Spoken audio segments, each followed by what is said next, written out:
Hello बच्चों, आपके सामने 3 क्वेश्चन है और 3 क्वेश्चन काफी इंपॉर्टेंट है। और ये जो भी क्वेश्चन है एसएचएम से लिया गया है, मतलब कि सेम चैप्टर से लिया गया है ना। ओके, तो हम लोग इसको क्या करते हैं, सोल्व करते हैं और समझते हैं कौन कौन सा कंसेप्ट लगेगा। आप पहले ही बताइए इसमें कौन सा कंसेप्ट लगना चाहिए। Find amplitude of given SHM. देखो भाई, एसएचएम दिया हुआ है x is equal to 4 cos omega t plus 5 sin omega t, इस तरह से दिया हुआ।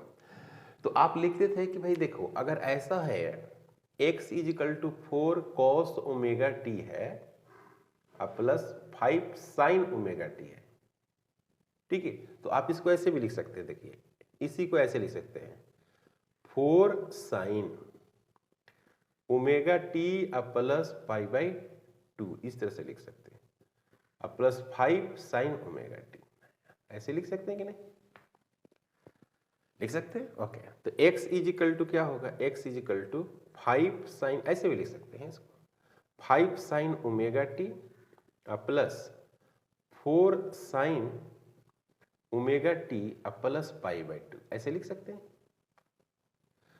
तो आप ऐसे लिखते हैं a sin omega t plus b sin omega t plus pi by 2। तो इसमें ये है ओमेगा टी, ये भी ओमेगा टी, तो यहाँ पर 0 है, प्लस 0 है, यहाँ पर पाई बाई 2 है, तो ये फाई कितना हो गया, पाई बाई 2।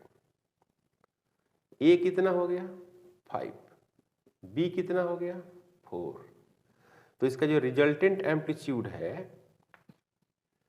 यही पूछा है, तो क्या होता है root under a square b square plus 2 a b cos 5। तो क्या लिखेंगे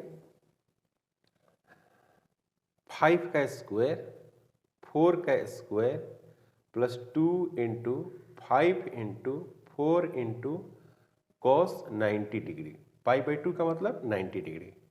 तो ये हो गया आपको 5 का स्क्वायर 4 का स्क्वायर 2 इंटू 5 इंटू 4 इंटू 0, ऐसे लिख सकते हैं। तो यहाँ पर हो गया क्या 25 और यहाँ पर हो गया 16। तो यहाँ पर क्या होगा 1, 6 and 5 1, 3 and 4 41। तो क्या हो गया चौथा आंसर हो गया, है ना। तो ऐसा कंसेप्ट आपको मालूम था। Okay, find time period of oscillation, और यहाँ पर टाइम पीरियड है। तो स्प्रिंग मास सिस्टम आप पढ़े होंगे, स्प्रिंग मास सिस्टम का टाइम पीरियड आप पढ़े होंगे। क्या होता है T is equal to 2 pi root under m divided बटे k। अब यहां पर k देख रहा ना, k इक्विवेलेंट लिखना पड़ेगा, k इक्विवेलेंट। तो k and 2k are in parallel, किसमें बच्चों पैरेलल में। अलग अलग स्प्रिंग होगा तो पैरेलल में हो जाएगा।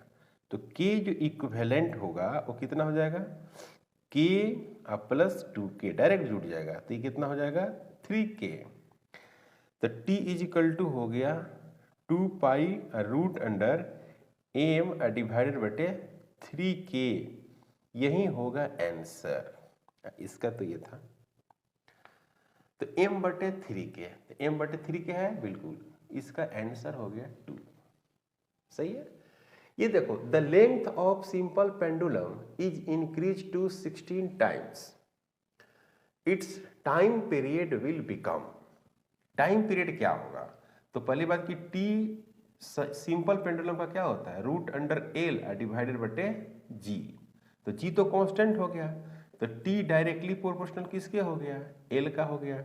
तो T1 डिवाइडेड बटे T2 या T2 डिवाइडेड बटे T1, T2 डिवाइडेड बटे T1 इज इक्वल टू क्या आ जाएगा रूट अंडर L2 डिवाइडेड बटे L1। तो L1 लेंथ पर टाइम पीरियड क्या है T है, तो L2 लेंथ पर आपको बताना है कि टाइम पीरियड क्या होगा। तो यहां पर L2 जो है वो कितना है बच्चों, 2 times L1, sorry 16 times L1 है, 16 टाइम्स बढ़ जाता है। तो यहाँ पर हो गया T2, यहाँ पर लिख सकते हैं आप T, और यहाँ पर क्या लिखते हैं L2, तो 16 L1 डिवाइडेड बटे क्या हो गया L1, इस तरह से। तो ये हो गया आपको, तो यहाँ पर हो गया T2 डिवाइडेड बटे T1 is equal to root under 16। तो यहाँ पर क्या हो गया T2 डिवाइडेड बटे T इज इक्वल टू 4, तो T2 इज इक्वल टू आ गया 4 इंटू T, तो 4 टाइम्स हो जाएगा। नाउ टाइम पीरियड 4 टाइम्स हो गया, कितना हो गया बच्चों 4 टाइम्स, तो ये हो गया फोर्थ ऑप्शन क्या होगा करेक्ट। क्लियर है, यहां तक कोई डाउट? काफी इंपॉर्टेंट है और एसएचएम से लिया गया है, कंसेप्ट क्लियर करने के लिए बहुत इंपॉर्टेंट क्वेश्चन है। चैनल पर अगर आप नए हैं सब्सक्राइब करें, शेयर करें। Thank you.